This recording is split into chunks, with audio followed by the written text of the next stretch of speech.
Hello guys, this is Pradeep Bhagat. Welcome to my YouTube channel PK7P। नमस्कार। आज के इस वीडियो में हम लोग एनसीईआरटी क्लास 9 का हिंदी का चैप्टर 12 यानी कैदी और कोकिला का क्वेश्चन आंसर को जानेंगे। अगर आप इसी चैप्टर का सारांश वाला वीडियो नहीं देखे तो उसका लिंक ऊपर आई बटन पे और नीचे डिस्क्रिप्शन में भी दिया हुआ है, जाकर जरूर देख ले। अगर आप चैप्टर 11 और 13 का भी वीडियो देखना चाहते तो उसका भी लिंक मैंने आई बटन पे दे रखा है, जाकर जरूर चेक कर ले। कोयल की कूक सुनकर कवि को ऐसा लगता है जैसे कि कोयल उसके लिए कोई महत्वपूर्ण संदेश लेकर आई हो तो उसकी कोई व्यवस्था हो, इसलिए कोयल ने सुबह होने पर भी इंतजार नहीं किया, अन्यथा यह असमय इस प्रकार न कूकती। अगर आपको यह वीडियो क्लियर नहीं दिखाई दे रहा है तो आप अपने वीडियो क्वालिटी को ऑटो मोड से 480 पिक्सल में कर लीजिए। नेक्स्ट है, कवि ने कोयल के बोलने के किन कारणों की संभावना बताई। उत्तर है, कवि ने कोयल के बोलने की निम्न संभावना बताई। जैसे कोकिला शायद किसी का संदेश पहुंचाना चाहती हो, उसने दावानल की लपटें अर्थात क्रांति की ज्वालाएं देख ली जिससे बावली होकर वह चीख रही हो। समस्या गंभीर है इसलिए वह सुबह होने की प्रतीक्षा नहीं कर पाती। स्वतंत्रता का गान सुनकर क्रांतिकारियों के मन में देश प्रेम की भावना और मजबूत करने आई है। और हाँ गाइस, आगे बढ़ने से पहले जरा इस वीडियो को लाइक कीजिए, चैनल को सब्सक्राइब कीजिए और नोटिफिकेशन बेल को ऑन कर लीजिए ताकि आगे आने वाली वीडियोस का भी लुत्फ उठाते रहें।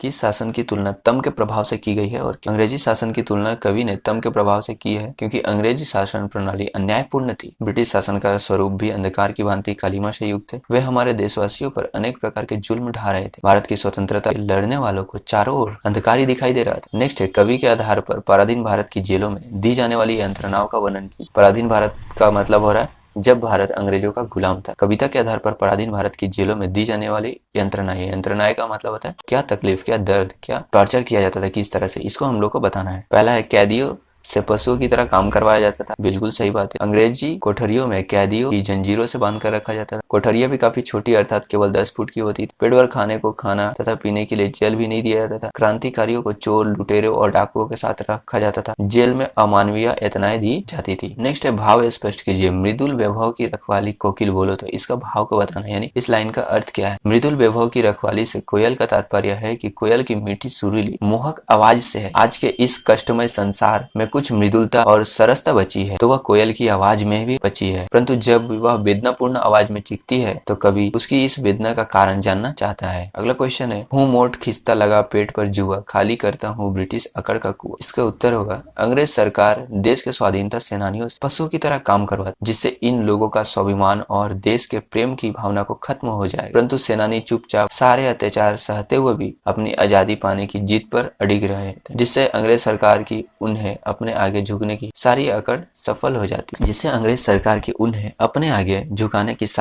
असफल हो जाती है। अगला क्वेश्चन है, अर्धरात्रि में कोयल की चीख से कवि को क्या असंदेश होते हैं। अर्धरात्रि में कोयल के चीखने से कवि को अनेक अंदेश होते हैं, जैसे कोयल पागल तो नहीं हो गई है, शायद वह किसी कष्ट में है, यह विशेष संदेश लेकर आई हो। यह भी हो सकता है कि वह क्रांतिकारियों के दुख द्रवित होकर चीख रही हो। नेक्स्ट क्वेश्चन है, कवि को कोयल से ईर्षा क्यों हो रही है। कवि को कोयल से ईर्षा का मुख्य कारण उसकी स्वच्छंदता, वह खुले आकाश में स्वतंत्रता से उड़ान भर रही है और कवि जेल की 10 फुट वाली काल कोठरी में बंद है। कोयल गाकर अपने आनंद को प्रकट कर सकती है पर कवि के लिए तो रोना भी बड़ा गुनाह है जिसके लिए उसे दंड भी मिल सकता। कवि के स्मृति पटल पर कोयल के गीतों की कौन सी मधुर स्मृतियां अंकित है जिन्हें वह अब नष्ट करने पर तुली है। उत्तर होगा, कोयल हरी भरी डालियों पर बैठकर अपने मधुर स्वर से सारी दृष्टि को गुंजायमान करती थी। उसके मधुर गीतों में खुशियां झलकती थी, स्वतंत्रता पूर्वक आकाश में विचरण करती थी, परंतु अब अर्धरात्रि में कूक कर इस विशेषताओं को नष्ट करने पर तुली है। नेक्स्ट है, हथकड़ियों को गहना क्यों कहा गया है। कवि के लिए लोहे की हथकड़ियों को गहने के समान है। कवि अंग्रेज सरकार द्वारा पहनाई गई उन बेड़ियों को बंधन नहीं समझता है क्योंकि उन्होंने किसी गलत कार्य के लिए बेड़ियां नहीं पहनी, उनके लिए गौरव की बात, इसलिए कवि ने हथकड़ियों को गहना कहा है। अगला क्वेश्चन है, प्रश्न अभ्यास। काली तू ए आली, इन पंक्तियों में काली शब्द की आवृत्ति से उत्पन्न चमत्कार का विवेचना किया। यहाँ पर इस कविता की पंक्तियों में कवि ने 9 बार काली शब्द का प्रयोग किया। शब्द तो एक ही है परंतु भिन्न भिन्न अर्थों में इसका प्रयोग किया गया। कहीं पर यह शब्द अंग्रेज सरकार के काले शासन को संबोधित कर रहा है, कहीं वातावरण की कालिमा और निराशा का उजागर कर रहा है। नेक्स्ट है, काव्य सौंदर्य स्पष्ट की। तेरे गीत कहा हुआ वाह, रोना भी है मुझे, देख विषमता तेरी मेरी बजा रही थी इस पर रणभेरी। इसका भावार्थ है, भाव सौंदर्य यहाँ पर कवि और कोयल के जीवन की तुलनात्मक वर्णन हुआ। कोयल के गीत जहाँ सब और प्रशंसा पाते हैं वहीं कवि कवि का रोना अर्थात अपनी बात को व्यक्त करना भी बड़ा गुनाह माना जाता है। शिल्प सौंदर्य कवि ने यहाँ तुकबंदी का प्रयोग किया है। तेरी मेरी वह गुना में स्वर मैत्री तथा अनुप्रास अलंकार है। नेक्स्ट है रचना और अभिव्यक्ति। काव्य सौंदर्य स्पष्ट की इस दावानल की ज्वालाएं है दिखी। यहाँ पर भाव सौंदर्य कवि ने यहाँ पर प्रश्नात्मक शैली में कोयल की इस वेदनापूर्ण आवाज पर अपनी आशंका व्यक्त की है।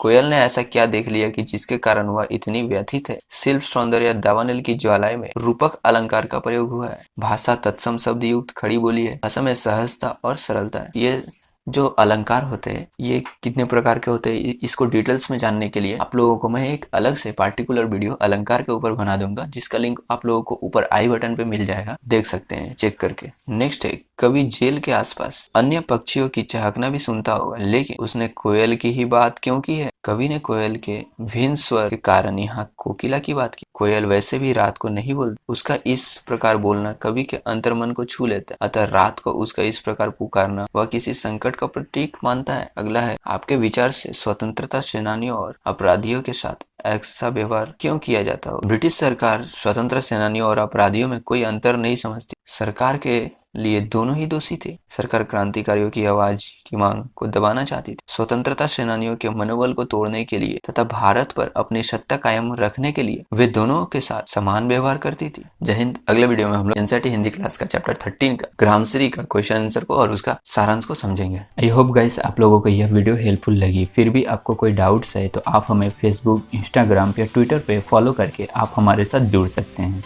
मैं प्रदीप भगत मिलता हूँ आपसे एक नए वीडियो में एक नए टॉपिक के साथ। तब तक के लिए बाय बाय, टेक केयर, जय हिंद।